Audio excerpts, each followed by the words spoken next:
happens when we start to believe those myths and misunderstandings, we then judge ourselves as a griever by those standards. And when we do that, at the very least, your grief process is going to be frustrating, and at the very worst, it's going to complicate, it has the potential to complicate your grief experience and make the healing much more difficult. So we're going to talk about some of the common cliches and myths and misunderstandings surrounding grief. I'm going to go through some of them. Some of them are listed in your handout. And at the end, if I haven't talked about something that's of particular interest to you, please let me know. Throughout this time together, I will be stopping and asking if there are any questions. Certainly feel free to interrupt me, put up your hand if you'd like me to repeat anything, if you want me to expand on anything. I do invite participation. We have a really lovely large group here. But I want you to participate. This isn't a support group format, as you can appreciate, because it's too large for a support group. But certainly, I don't want you leaving with any unanswered questions. And at the very least, I want you to leave with 1 or 2 nuggets of truth about what you're going through. Okay? So we'll be here about an hour and a half, maybe 2 hours, depending on how active you are or how many questions you might have. If you don't already know, there's washrooms. You can go out the back door there. There's men and ladies washrooms right there. Feel free to get up and use them at any time. If you need to get out, have a breath of fresh air, stretch your legs, take a break at some point in time, feel free to do that. Before we start, maybe we can just kind of check in with ourselves, okay?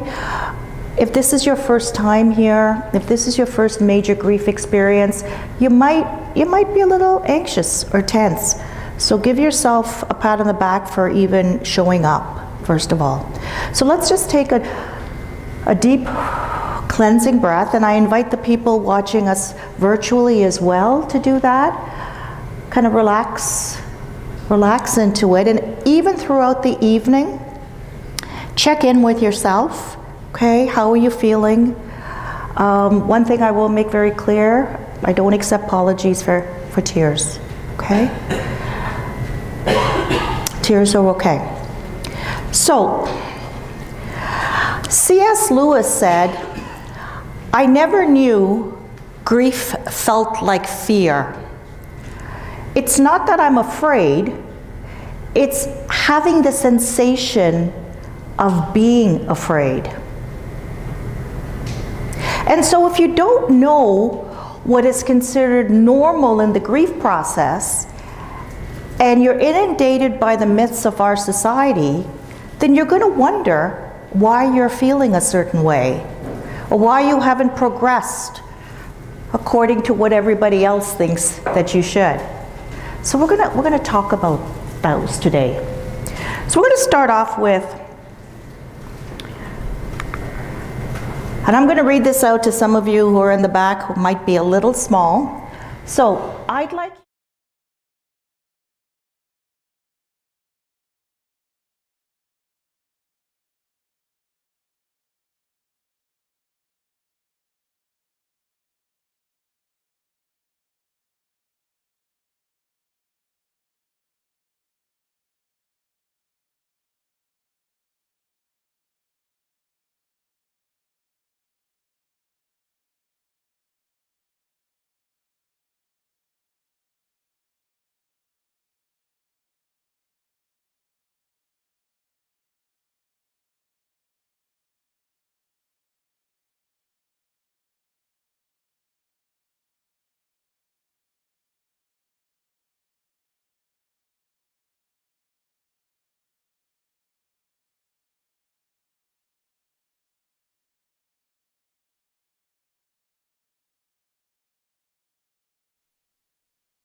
a memorial service, or any other ritual after a death will be helpful. The goal is to get over grief as soon as possible. Young children, do not grieve. Grieving means you only have sad feelings. It's better not to think about painful things about your loved one, so put them out of your mind. Being upset or angry means you do not believe in God or trust your religion or higher power. Time heals all wounds. Give it time. Things will get better with time. Things will be easier once you go through the firsts. Things will be much better after the first year. Just because someone looks okay, it means they are okay. Grief is the same as sadness. If you have faith or are spiritual, you won't feel the pain. You would grieve less if you knew your loved one was dying. It's important to stay strong when children are involved. Death ends the relationship. Being reminded that your loved one wouldn't want you to be sad helps with your grief. Grief affects only my feelings and emotions. Medication is necessary to help with the sadness or depressed feelings. It's less painful if the person who died was older. You should not be angry, mad, or resentful at your loved one. People will always help you when you're grieving. I should not have to ask for help. Children should not attend funerals. Certain types of death are inherently better than others. Grief follows a similar path for all grievers. Keeping busy helps. It's better to move away from grief than towards it. You need to find acceptance. Men don't talk about their grief, and women grieve more than men. If you still have your loved one's belongings after a certain amount of time, it means you're stuck. I need to find closure.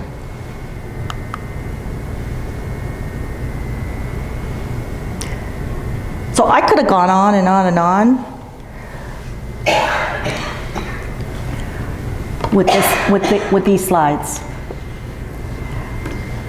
Those are just the typical ones I hear a lot from my clients.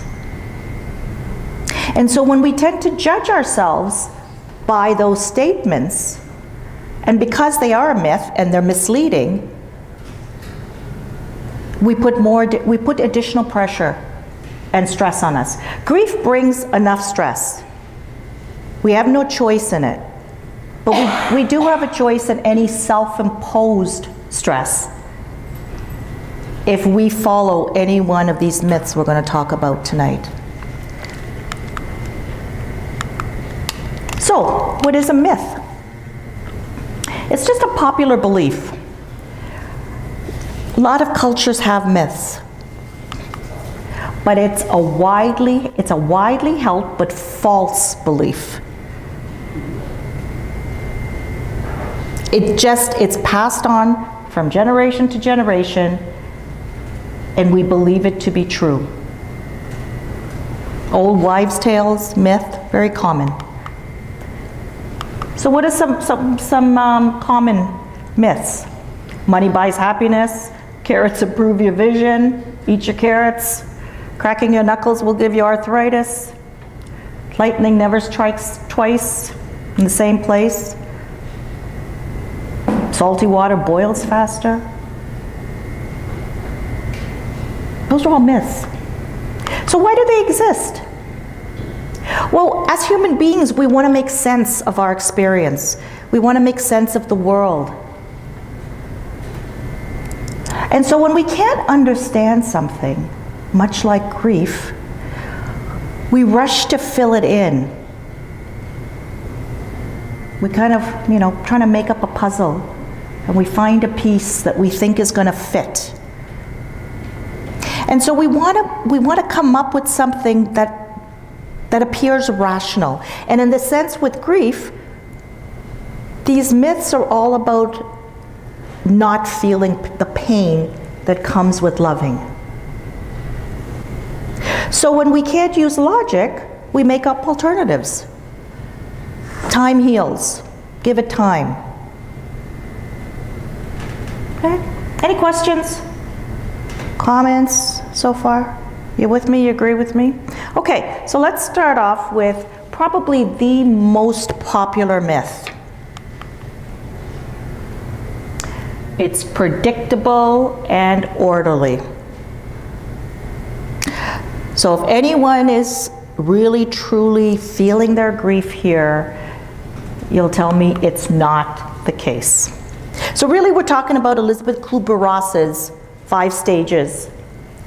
That was adopted in the grief world. She actually put out her observations. It's not even scientifically backed, the 5 stages. She put out her observations while she worked with people who were in the dying process.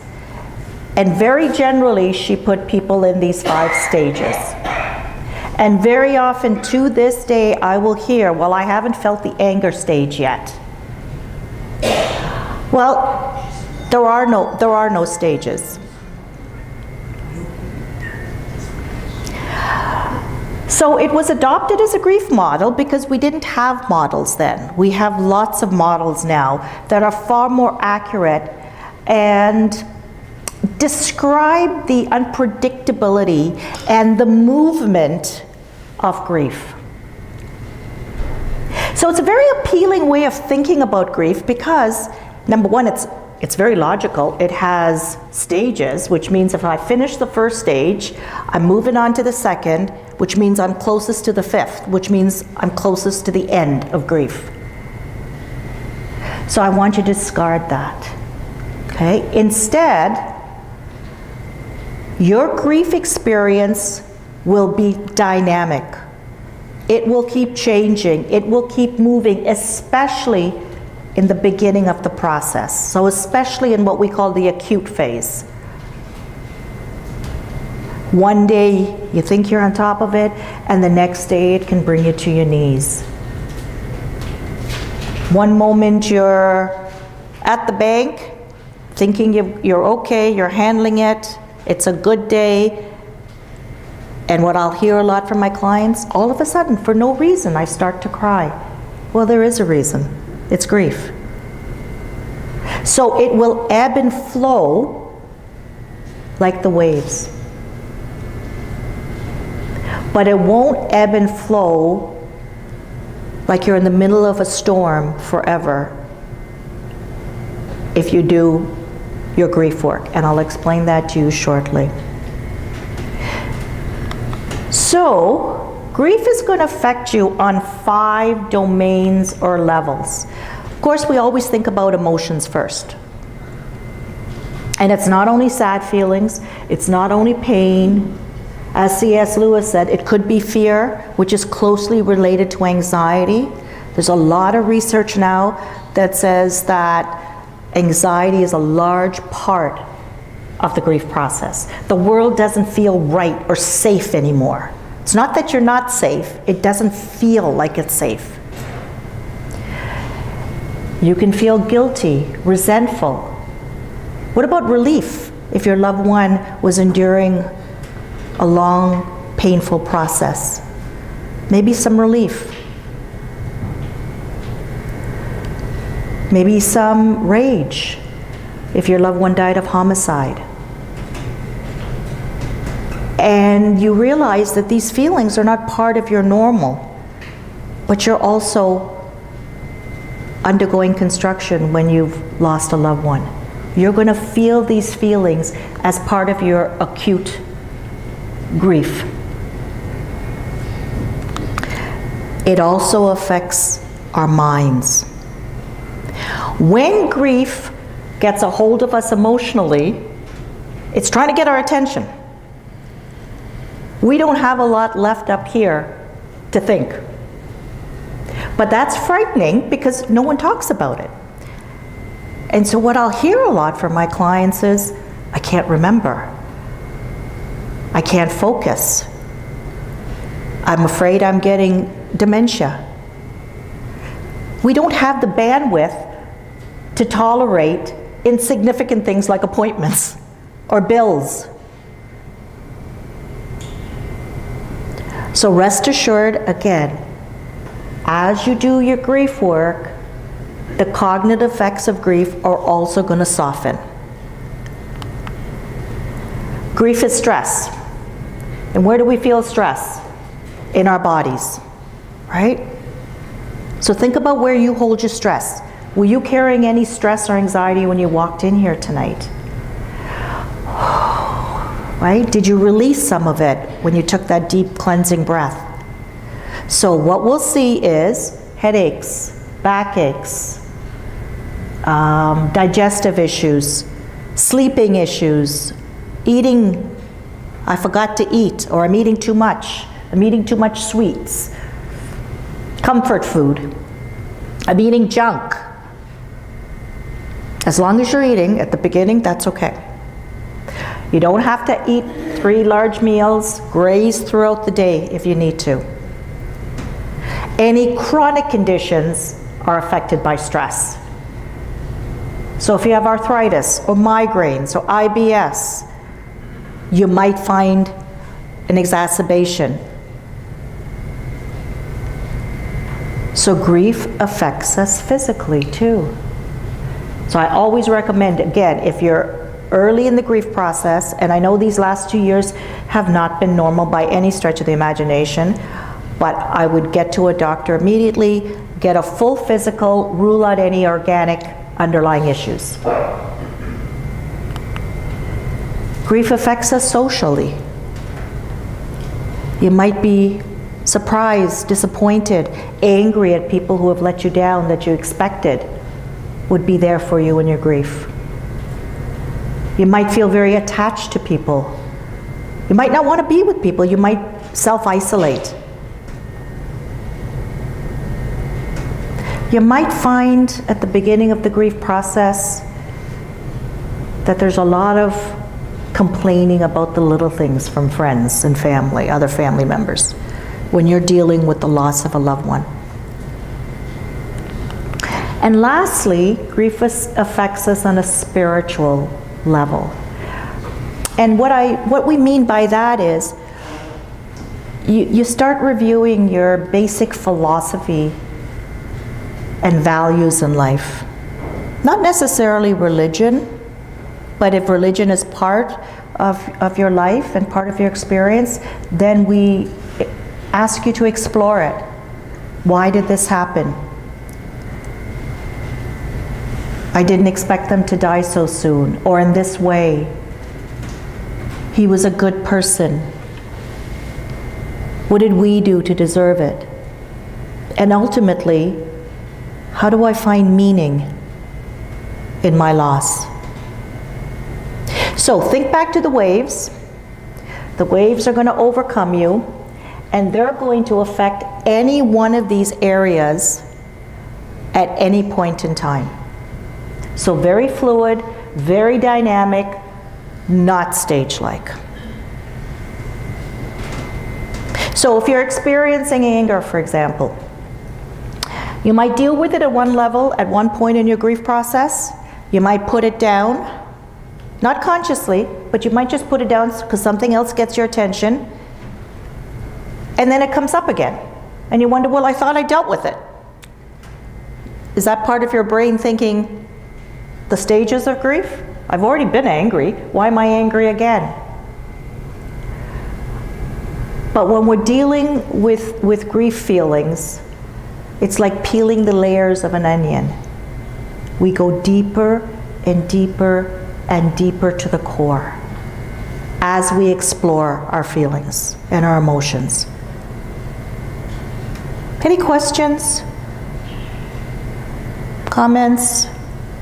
Does this make more sense to you in terms of what you've experienced so far? that it's more fluid, it's more dynamic.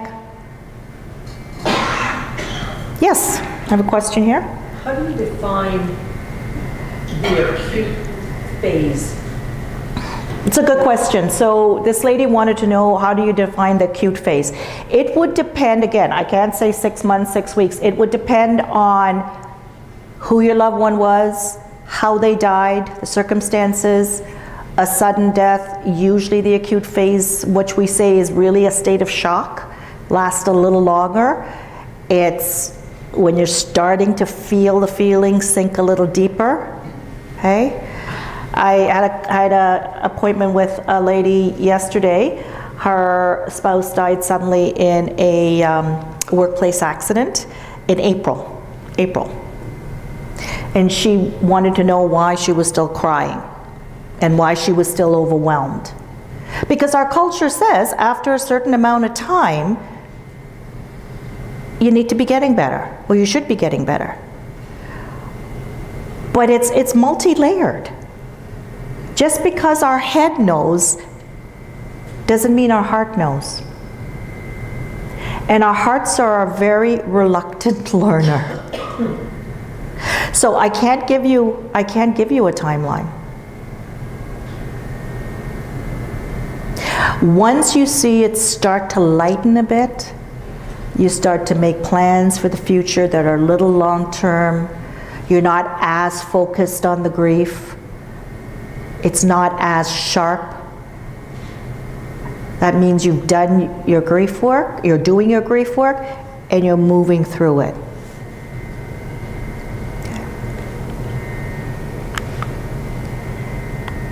So the challenge of grief is to understand what is normal in a situation that feels so abnormal, because we don't talk about it. We hide it. We deny it. I'm not saying that it's not painful. I'm just saying it's very normal. If you've chosen to attach, if you've chosen to love, you are now all paying the cost of loving.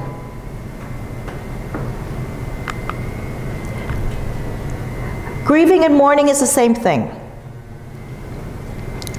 Does anyone know the difference?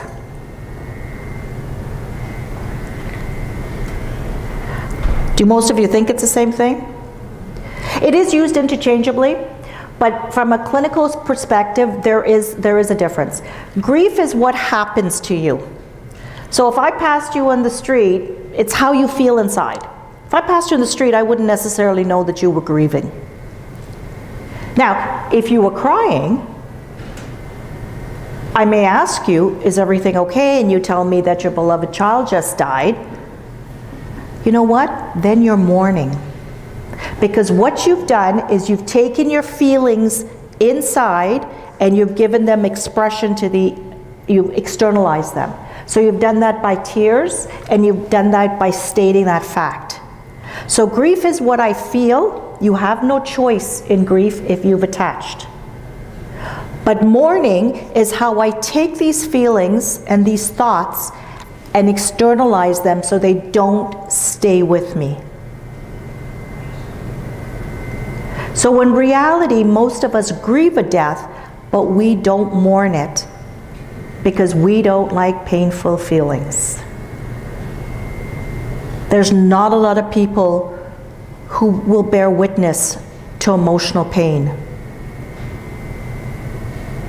I'll be there if you break your leg. I'll bring you a casserole. I'll offer to cut the lawn and shovel your driveway because I know you can't, because I can relate to that. But I don't know what to do for you. I don't know what to do when you cry and when you say you're angry or you don't want to go out. Because you always used to like going to the casino. What's wrong with you? We don't tolerate pain and discomfort very well, emotional pain. And what you need in your life are people who will bear witness to your pain and not push and pull you through it, but will walk with you through it. So mourning basically, as Alan Wolfeld says, is grief gone public. In days gone by, it wasn't uncommon for the griever to wear black clothing as a sign that they were in mourning. And even if I didn't know you and I happened to meet you at the butcher shop, I'm going to ask you, who died? And I give you the opportunity then to mourn by telling me the story. We don't do that, do we? We say, hi, how are you? And we keep moving. Right? How you doing? And we don't wait for an answer. Because we just don't have time. We don't care. We don't know how to tolerate pain, your pain, my pain, maybe the reality of our mortality. Because if I talk to you about your loved one dying, your spouse, your parent, your child, that means it could happen to me. And I don't want to think about it. So if you want to get through the grief process, you need to do your mourning, because it will transform your acute grief into integrated or permanent grief. That's the kind of grief that we will always dance with the rest of our life because we've attached. But it's the grief that we can live with. It's the grief where we're not focused on the death any longer. We haven't run away from it. We haven't repressed it. We've processed it. So, other examples of mourning, besides crying, talking about it, writing, using music, writing poetry, building gardens, memorial gardens, scrapbook, blogging, painting. A lot of our masterpieces have been created as a result of the artist's pain and crises in their lives. So, whatever is comfortable for you, I'd highly recommend it if you haven't already. Figure out how are you going to express your grief feelings and your grief thoughts outside of yourself so you don't have to carry them with you. We never forget, but it softens. Myth number 3, tears. This is a big one. Our society basically has made it unacceptable to cry. Unacceptable. It's considered a sign of weakness. We hold it in high esteem when we can keep it together. We do not like people showing their vulnerabilities. And yet that's part of our humanness. Because if we shut down our sad and painful feelings, then you are running the risk of shutting down all your feelings, because then they become muted. Does that make sense?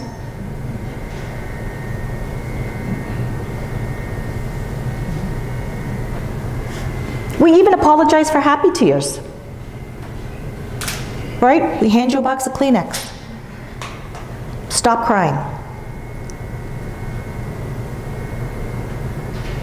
Now, as a clinician, I'm not going to insist that you become a crier. If that's not your body's way of mourning or cleansing, then so be it. Now, if I find one of my clients that are sitting opposite me are swallowing their tears, then I'm going to encourage them to share their tears. You do not have to cry to be grieving. You don't even have to talk about it, as long as you externalize it in some way.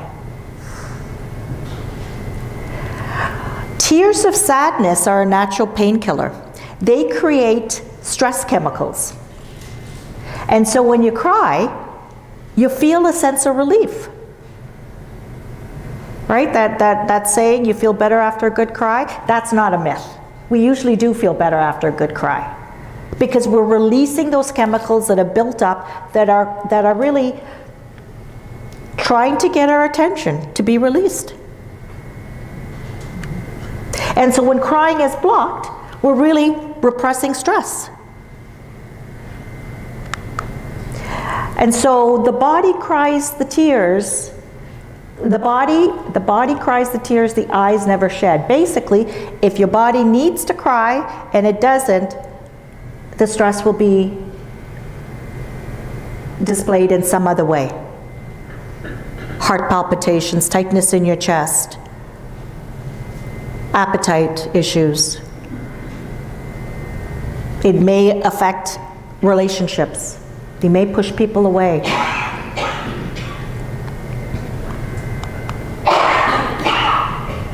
The goal is to get over grief, right? Are you over it yet? These are the people you want to stay away from, right? These are the people that are not in your good 1/3. They say things like, are you over it yet? It's been 6 months. Do you want to get over it? What does that mean exactly? Over what? Maybe the pain? Do I want to get over the fact that a really important special person in my life died? No, I don't want to get over it. I need to process it in some way. So through mourning, we come to what we call reconcile or integrate the death in our lives. I'm not over it like a cold. Now the sense of loss, like I said, doesn't disappear, but it doesn't dominate our thoughts and our emotions any longer. Or that's what integrated grief is. So when you tell your story, it's not with the same emotionality as you would, say, in the acute phase, because it's just there. It's bubbling at the surface. If somebody comes to me and they're very emotional, and I start taking down information, gathering information, and I find out that their loved one died 3 months ago versus 3 years ago, you're going to bet that I'm going to approach it very differently. Very differently. I'm going to want to know the person whose loved one died 3 years ago, did they do their grief work? Was there anything else going on in their lives where they had to park their grief, or were they avoiding it? And usually if we've parked our grief or we've repressed our grief, I should say, that's probably more correct, we've developed other issues that have to be dealt with first. Because then what we do is we engage in what we call mourning avoiding behaviors. Substance use, working too much, moving, spending money. If you've lost a spouse, maybe getting involved in a relationship, maybe prematurely, when you haven't done your grief work. If you've lost an infant, giving into the pressure of getting pregnant before you've had a chance to mourn the loss of the child you wanted. So the goal isn't to get over grief, the goal is to integrate it into our lives with no timeline, as long as you're doing your grief work and you're moving forward. You may not see it, but I see it. I see signs of progress. And they don't have to be big steps. All losses are the same.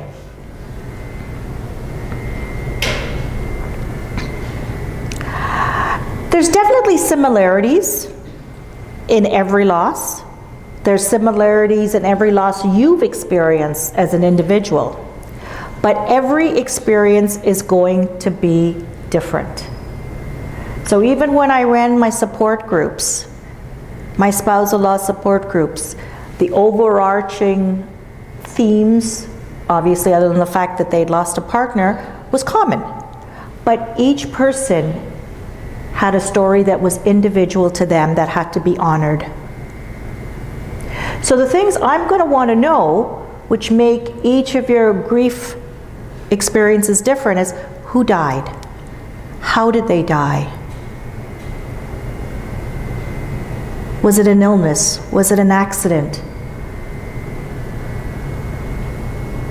Was it by homicide? What supports do you have in your family? Maybe you didn't have supports the first time, and maybe you've gained supports this time. Is there any stigma attached to the death? What else is going on in your life? That's all going to affect how you grieve. And don't fall into the trap that just because somebody else has experienced a similar loss and they appear to be better, that they are. Have they dealt with it? Have they done their grief work? Because you're judging from your insides. You're judging that I don't feel good, I feel broken, I feel disoriented, I feel overwhelmed. And you see someone else maybe with a similar loss, maybe they haven't dealt with their grief just because they've had a similar loss.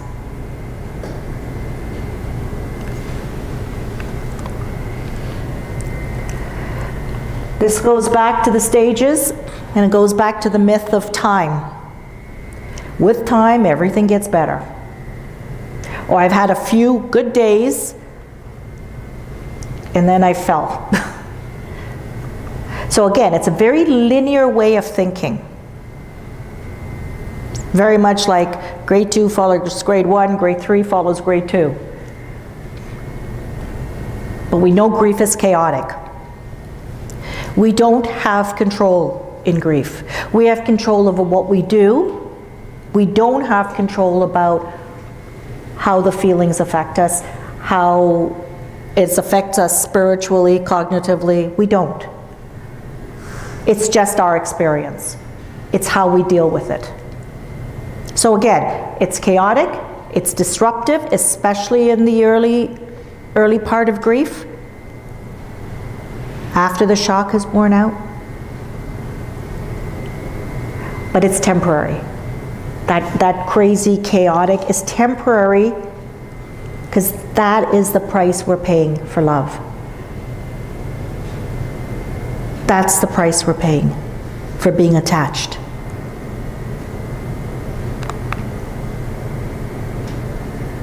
Then we go back to tears and being in control. We value that, don't we? Don't let them see you sweat. Keep it cool. I'd rather see your humanity.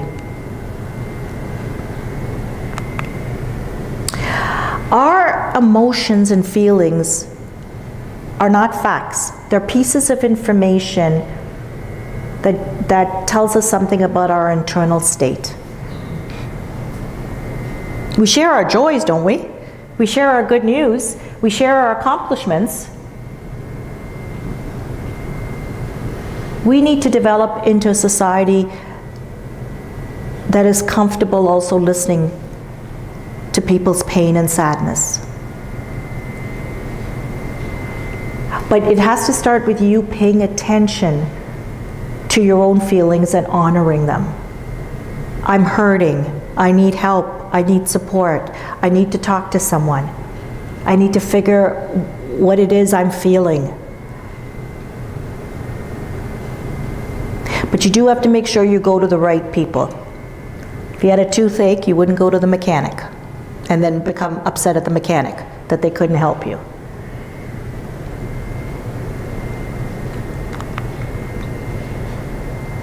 Alan Wolfeld says, "We have learned that to be well means to be happy at any cost.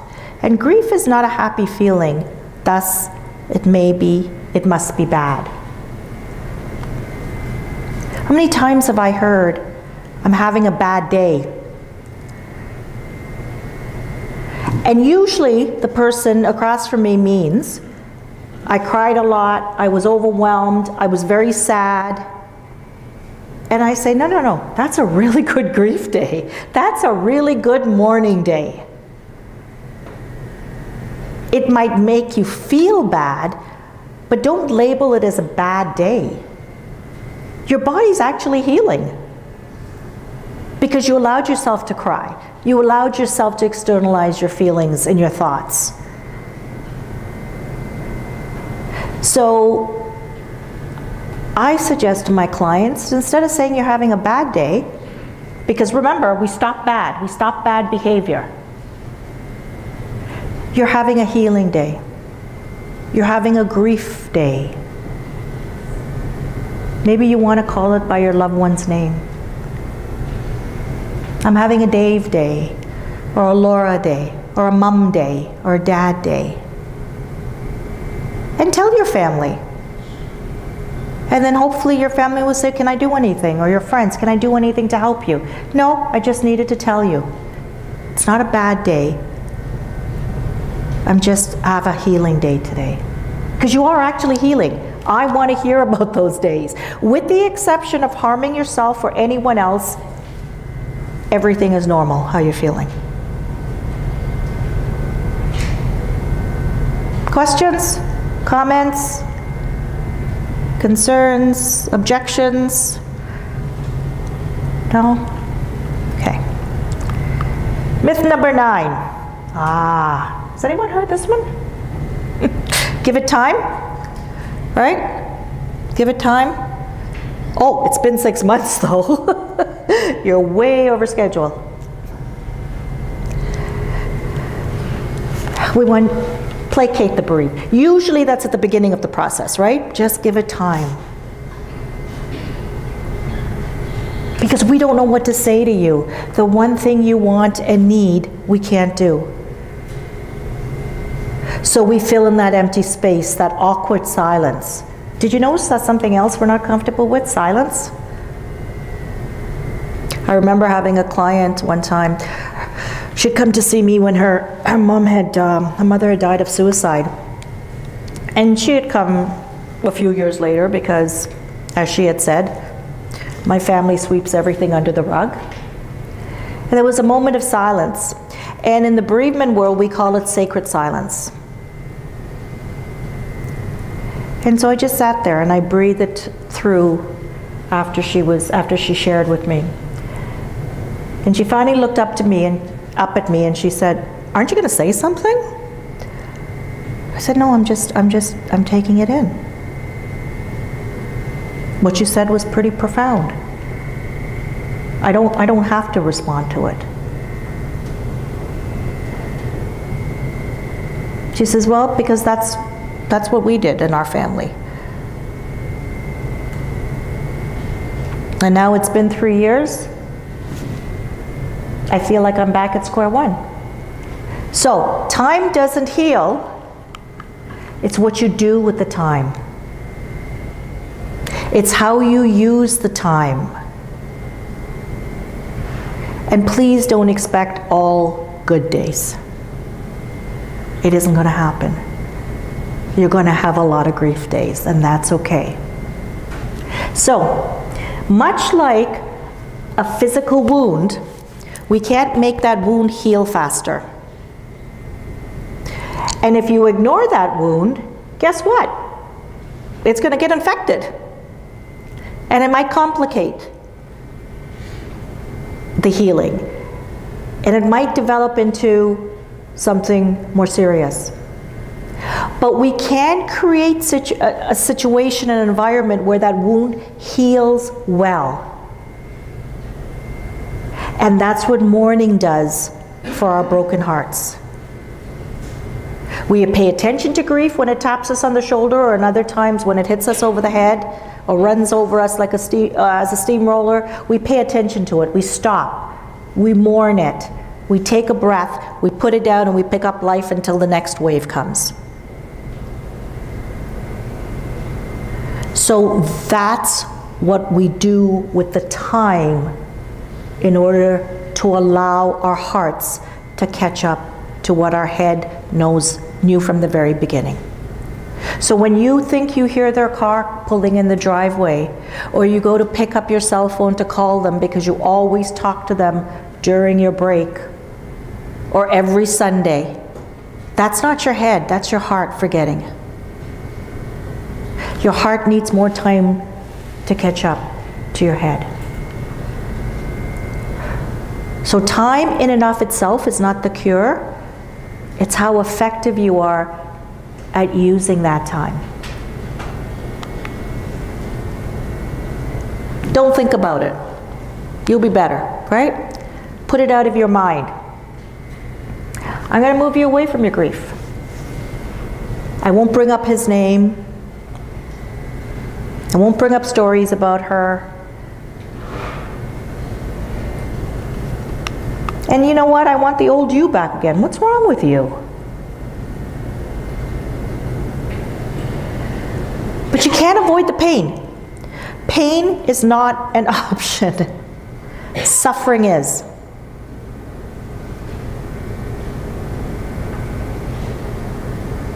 And I'm not using suffering in a religious term, because some religions aspire to suffering, but I'm not using it in that way.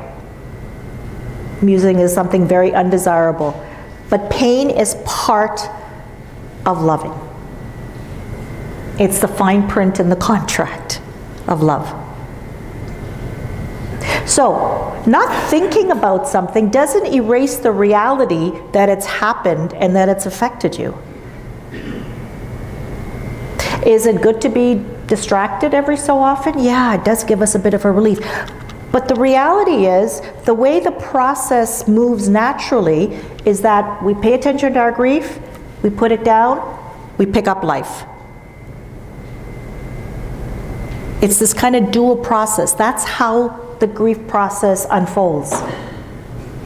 I'm sure you've all experienced moments or slivers of not thinking about your grief, actually being present in the moment, actually may have laughed or enjoyed a joke, or maybe had a laugh from your belly, or enjoyed a good meal. Grief allows that. That's good, that's okay. You might feel a little disloyal at the beginning, but that's the way grief works. Oh, here's another good one, right? Keep busy. Things will get better. Keep busy. So keep your mind off it, keep distracted, keep busy. So we do need routines, absolutely. We do need some sort of routine. But if we're keeping busy and intentionally distracted so as not to feel our feelings, then you're setting yourself up for complications. Sometimes it is a bit overwhelming. And sometimes you do need a distraction.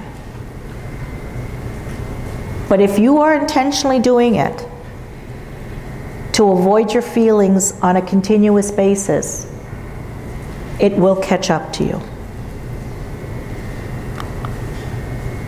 I truly believe this, that we all have the capacity to heal.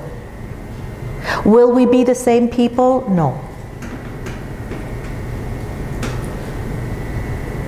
We won't. But we can thrive, and we can find meaning in our losses. But that's not for anybody else to tell you what the meaning is. That's part of your job and part of your process.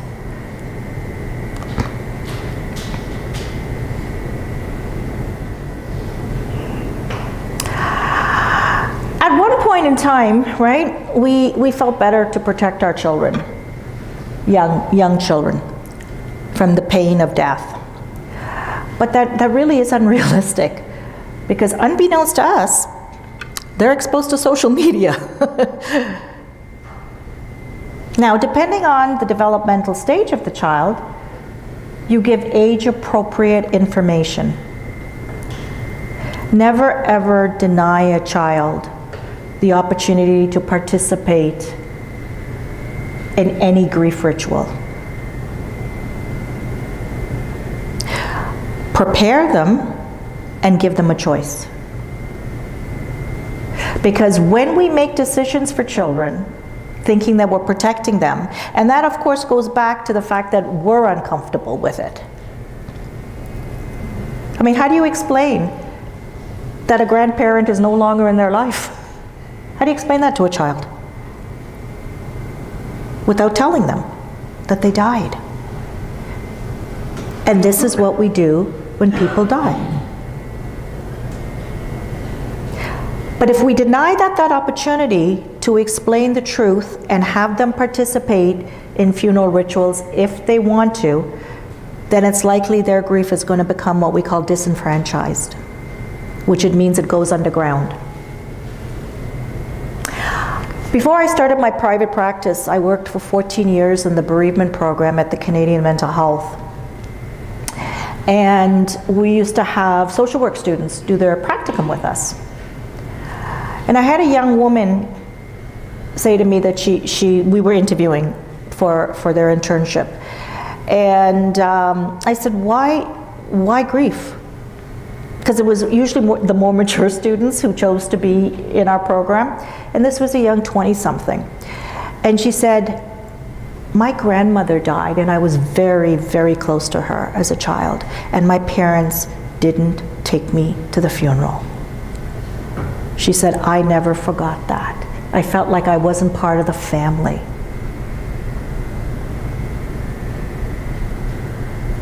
So in fact, when we do those things, we're dismissing or negating the important relationship that that child had with that person. We're not protecting them. We're saying that your feelings don't matter. And everyone's feelings matter. Because if a child feels that their feelings don't matter, it will go underground. They won't feel comfortable expressing their feelings.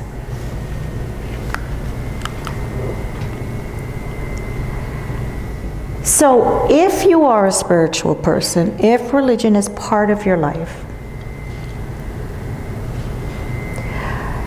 sometimes we'll get messages that if you're upset or angry, or if you question your higher power, you're not being a good Catholic or Protestant or Anglican.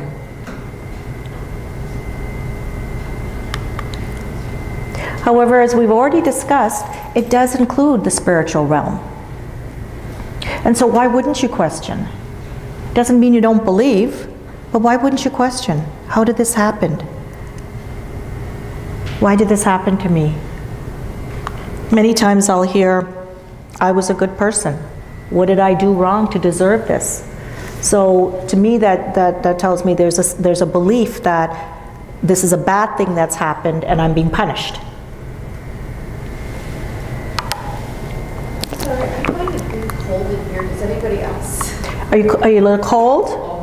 Yeah, oh yeah? Okay. My computer's so cold. Okay, sure. Well, we'll look after that. Thanks, Brianna. Yeah, then you can't concentrate, right? Yeah. Do you want me to go back to the first slide?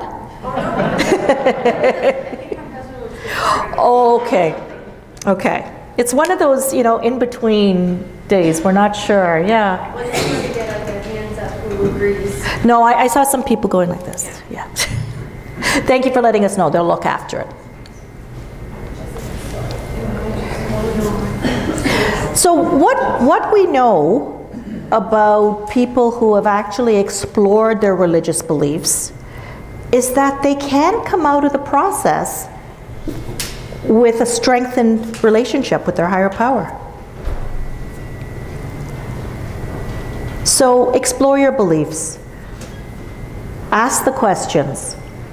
Get upset, get angry. You may or may not find answers from your spiritual leaders. Okay.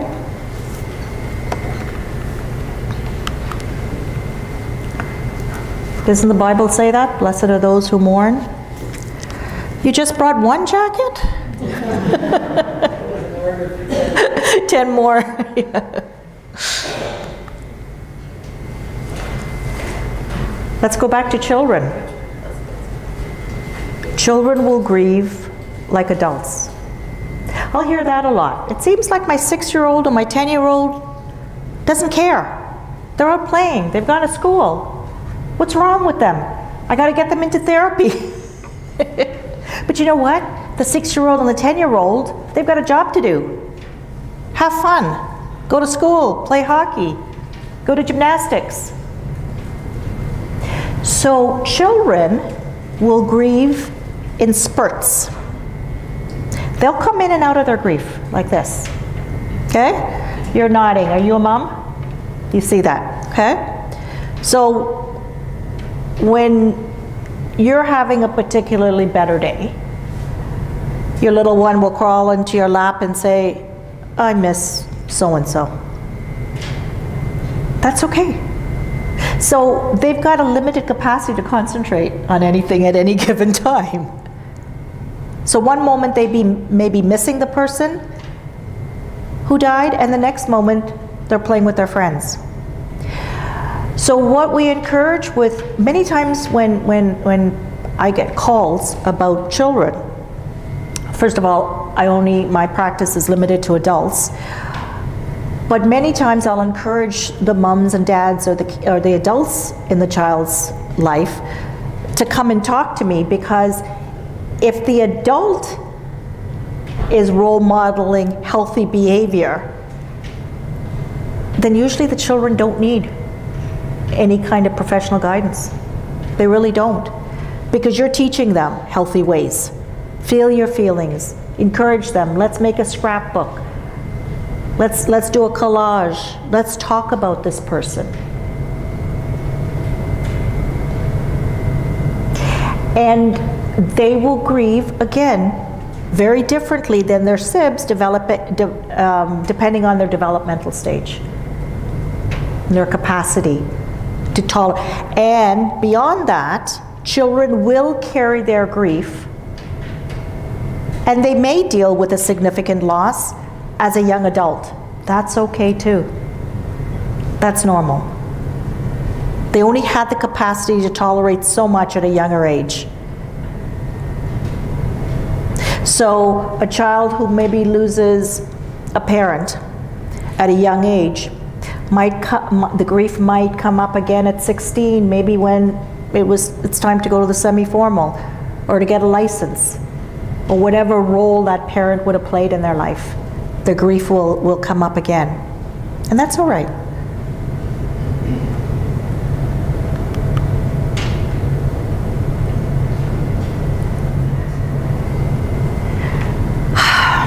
Have you accepted it yet? I gotta find acceptance.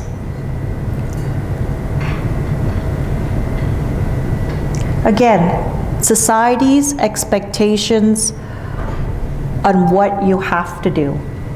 It's like it's an end, it's a goal line. Well, you know what? In grief, the goal line keeps moving. And we don't like that. We don't like playing by those rules. So, is there any acceptance? No. I call it adjustment. We adjust to it. We move towards integration. So, we move towards integration when the head catches up, when the heart catches up to the head. It's integrated into our lives. It becomes part of our life story. It's not something we're avoiding. It's not something we're distracting ourselves from. It's part of who you are. A sad part, but it's a part of who you are. And while you're doing your grief work, naturally, most times, there'll be what we call a continuing bond, where we form some sort of tradition or something where we are linked to our loved ones as we move forward in our lives. We take our loved ones with us, and it's called a continuing bond. So we don't relinquish all ties with our loved ones. We develop what we call a continuing bond. We don't forget. We're just not focused. But their memory is integrated into our life story.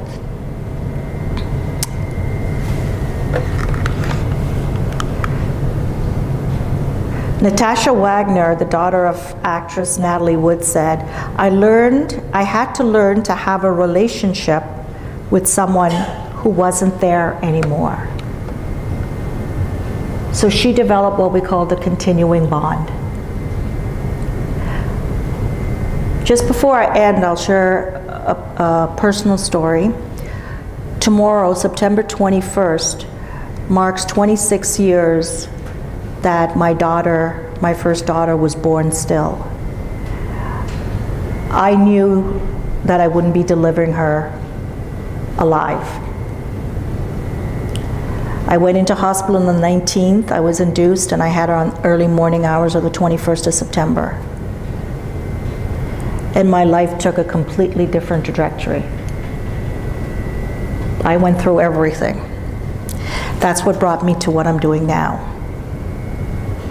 And so this is my continuing bond with my daughter Hannah. I don't focus on her, but she's part of my life.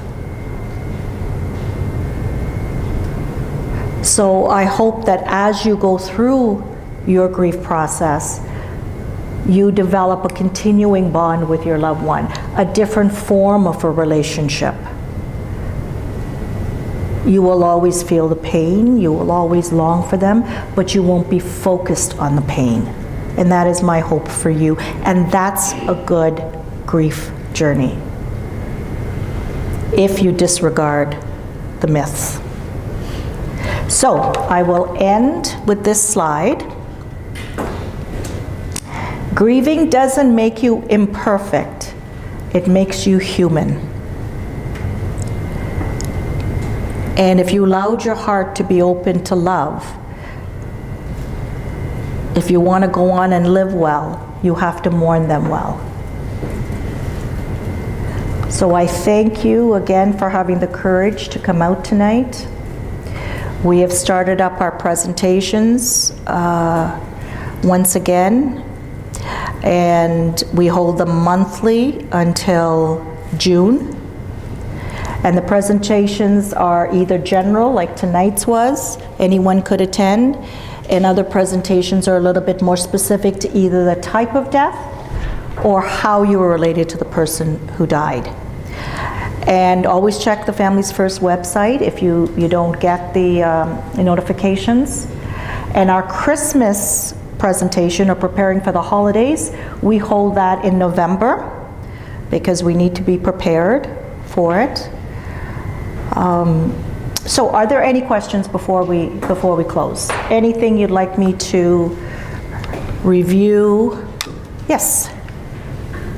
This is backing up a little bit, but you said the pain is not optional, but suffering is. Is that what you said? Mm-hmm. Can you clarify that? What about the suffering? The suffering part? Yeah. Suffering is when we move against the grief waves. Okay? So think about it when you're on a beach or in the ocean and you're going against a wave.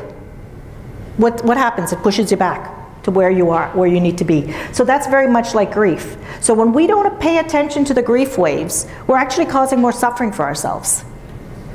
We're making it more difficult. Because the pain is so hard for us to bear. We don't like it. No, we don't like it. The other part of suffering could be that a person's mind may decide, this is my punishment the rest of my life because my loved one died.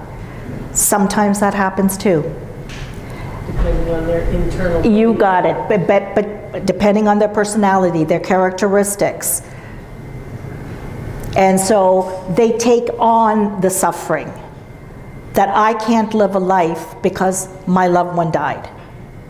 So pain, we have no choice. Okay, does that make sense? Yep. Okay. Okay.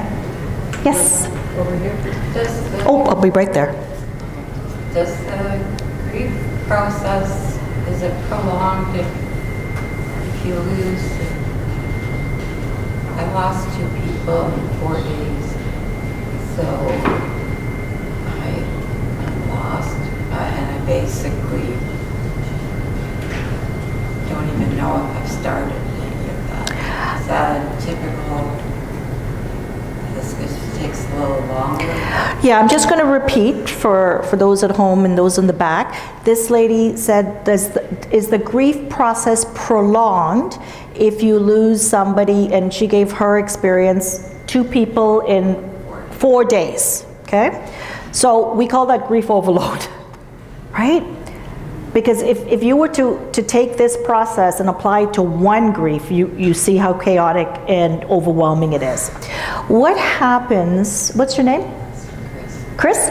What happens, Chris, is when we've had deaths that are significant in a short period of time, certainly 4 days is short, you will find yourself, when did they happen? May 31st May? and June 5th. Okay, so you're probably very much still in a state of shock, overwhelmed, okay? So we function, but the heart's nowhere to be seen, right? We know, but we don't know. So what happens when we start to feel the feelings, we'll be very confused, because remember, our brains can't think of 2 things at one time. So if you're thinking of person A, you'll suddenly feel guilty you're not thinking of person B. And when you're thinking of person B, and then you're going to think that you are losing your mind. Yes. I just want to feel normal. We all do when we're grieving, but you can't expect that right now. All right? If you had a broken leg, you wouldn't be able to dance. Okay? You have to wait until it heals. So because you loved and were attached to those 2 people, okay? So is it going to be prolonged? It could be. It's a little bit more complex, because you're really grieving 2 people at the same time. And along with that, Chris, if you don't mind, if you haven't dealt with a death in the past, it's going to come up with this death. Not if you've dealt with a death in the past, you'll remember your grief experience in the past, but it won't feel like you're dealing with it for the first time. It's because you haven't dealt with it. So while this might be a little bit more difficult and maybe a little bit more complex, it's best to deal with it now, right? I was their caregiver. You were their caregiver as well. So caregiving also adds complexity. Guilt, yes, a lot of feelings. And you'll also be more stressed, physically stressed going into the grief process. So self-care is very, very important for you, Chris. So there's no rewards for speed. Take it slow. You have to accept this as normal right now. Okay? This is your normal right now. Yes, we have a question here? No, you're okay? All right. Anything else? Yes. When will those dates be available? When will those what? Dates for the other. Oh, they're available right now on the website. Yeah, I think we're doing the Christmas one on the 16th of November. They're on the website. Okay. And all of these presentations are on the Families First Grieving Hearts YouTube channel as well. Okay, for you to review. Did anyone else? Yes. Just one more question here. Sandwich grievers, where you are making space for your own grief, but having to take care of young kids. How do you balance? So that's a really great question. So I think you refer to it as sandwich grievers? Yes. Yeah, so dealing with your own grief and also dealing with your children. So I'm presuming it was a generation before you? No, it's my husband. Your husband, okay, of course, it would be the same thing. So it's really a double-edged sword. What's your name? Suri? It's a double-edged sword when you have children and you have to pay attention to your own grief. Children give you a reason to get up in the morning, right? Because you got to feed them. But they can also distract you from your grief because you got to feed them, right? So Think of your life as on a plate, and you've got to move things off your plate, especially since you've lost your spouse. Okay? Which means that you've got to take up a lot of things that I'm presuming your partner would have handled. So do not bring any additional stress onto yourself right now. Keep it very, very simple. But you have to pay attention to your grief because your children are watching you. So you get the help, you find people who will comfort you, you find people who will hold your pain, and then you're better prepared to be there for your children. Okay? Yes, sure. How do you shake the Bill Murray feeling, where you feel like it's going on every year? Did you hear that? I like that. It's going on 3 years, and I feel like, okay, 3 years, I think I'm good. And then it's like, okay, the alarm goes off, we're doing it again. Feel like it again, okay. So Siri says, how do you shake the Bill Murray feeling? And I wasn't sure what she meant by that until she explained. Groundhog Day, over and over and over again. I would say that would be more common when it's early in the process, okay? If you wanted to chat with me about it, I would have to do a little bit more exploring with you. Right? But I also understand when you can't pay attention to your grief when you've got children as well. So so when you're flying with children and the masks come down, they tell you to put your mask on first before you put your child's mask on. Because if you're not oxygenated, how are you going to help your child?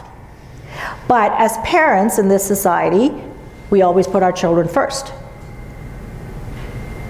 But how are we going to be there to help them adequately and in a healthy way if we don't do our grief work? Okay? So one more question here? No? What do you say to someone that says to you, oh, don't worry, things will get better? And if you've been married like 52 years, things will get better. I'm saying, really? I'm saying like, you can say, if you use humor, you can say something along the lines of, I hope that's true, but it's not helpful right now. Right? That's a good one. True, but not helpful. I'm saying to myself, well, maybe just wait till you lose your job. Well, you'd like to say that among other things, I'm sure. Exactly.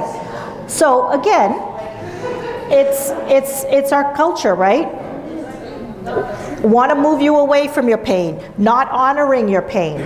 Want to move you away, want to fill in the space, want to make you feel better now. No, right now I'm sad, I need to be sad.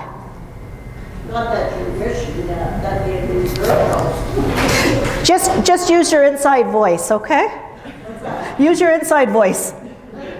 But say something like, I hope that's true, but it's not helpful right now, thank you very much.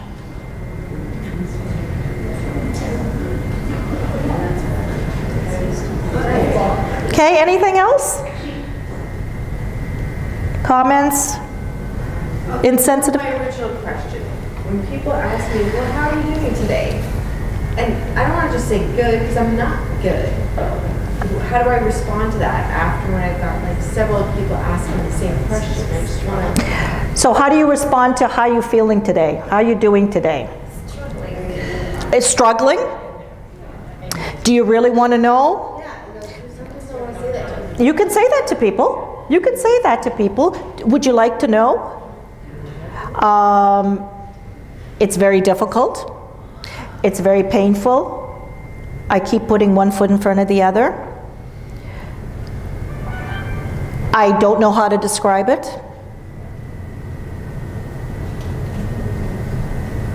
I don't know how to describe it. I know sometimes There are no words. Yep.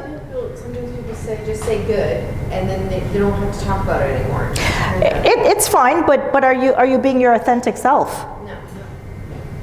That's what they Right? say. So your job isn't to please other people.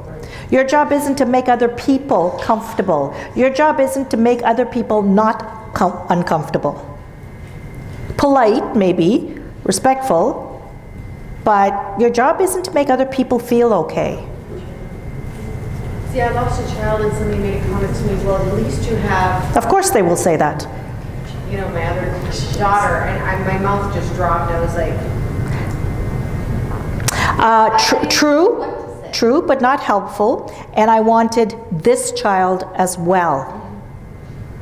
I was told a lot you could have another child, which is very normal, right? Very, not normal, common. But nobody knows that, whether I could have another child.